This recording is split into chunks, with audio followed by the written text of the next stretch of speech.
Taylor Swift says man groped her in devious and sneaky act. Denver. An assertive Taylor Swift told the Denver jury on Thursday that there was no question she was intentionally groped in 2013 by a radio host who is suing her because, he says, she falsely accused him and cost him his career. Ms. Swift said that the former host, David Mueller, was trying to evade responsibility for his actions and that whatever trouble he finds himself in, he had brought on himself. "I'm not going to allow you or your client to make me feel like this was my fault, because it isn't," Ms. Swift told Mr. Mueller's lawyer, Gabriel McFarland, testifying with confidence, irritation and flashes of humor during an hour on the stand. She repeated her assertion that Mr. Mueller put his hand up her dress and grabbed her bottom as he posed for a photograph with her before a concert in Denver on June 2, 2013. Mr. Mueller sued in 2015, saying Ms. Swift's account had led the Denver radio station Kygo to fire him, and has kept him from working in the industry. Ms. Swift then countersued, accusing Mr. Mueller of assault and battery. "I'm being blamed for the unfortunate events of his life that are a product of his decisions, not mine," Ms. Swift said as the jurors, 6 women and 2 men, listened intently. Ms. Swift said it appeared to her that night that Mr. Mueller and his girlfriend at the time, who accompanied him, had been drinking because he was talking loudly and she was laughing often. Mr. Mueller and the woman have each said they had nothing to drink before the photo session. As Ms. Swift testified, Mr. Mueller turned his chair to face her. Under questioning, she occasionally sparred with Mr. Mueller's lawyer. At one point, for example, Mr. McFarland asked why, in the photograph she took with Mr. Mueller, the hem of her skirt does not appear to be pushed up in the front. "Because my ass is located on the back of my body,"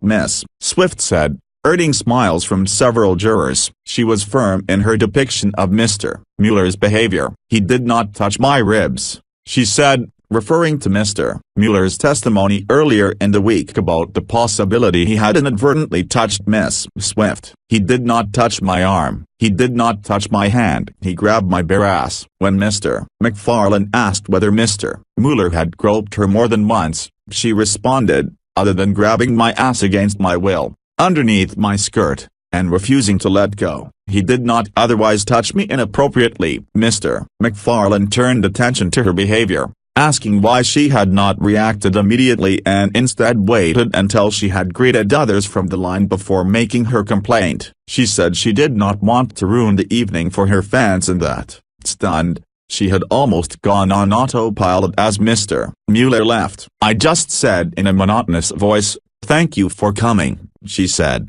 pressed on what she could have done differently. She said, "Your client could have taken a normal photo with me." Ms. Swift said, "The reason that this was such a devious and sneaky act is that the only thing that was behind me was a wall. Only a person on the floor looking up my skirt could have seen the entire act, and we didn't have anyone positioned there." Mr. McFarland appeared to be taken by surprise when Ms. Swift's lawyer, Douglas Baldridge, said he had no questions for Ms. Swift. That led to a slight delay and a lecture from the judge because Mr. McFarland's next witness was not immediately available. In the afternoon, Mr. McFarland called Ms. Swift's photographer and road manager, who were in the room during the photo session, in an attempt to show that no one saw what Ms. Swift had earlier described. But Ms. Swift's aides were adamant on the stand that, while they may not have seen the groping, they believed it had occurred based on what was seen in the photograph and how Ms. Swift reacted. The photographer, Stephanie Simbeck, who shot the image of her boss, Mr. Mueller and his girlfriend at the time, told the court she has taken some 20,000 photographs of Ms. Swift with fans at meet and greets. In all the time,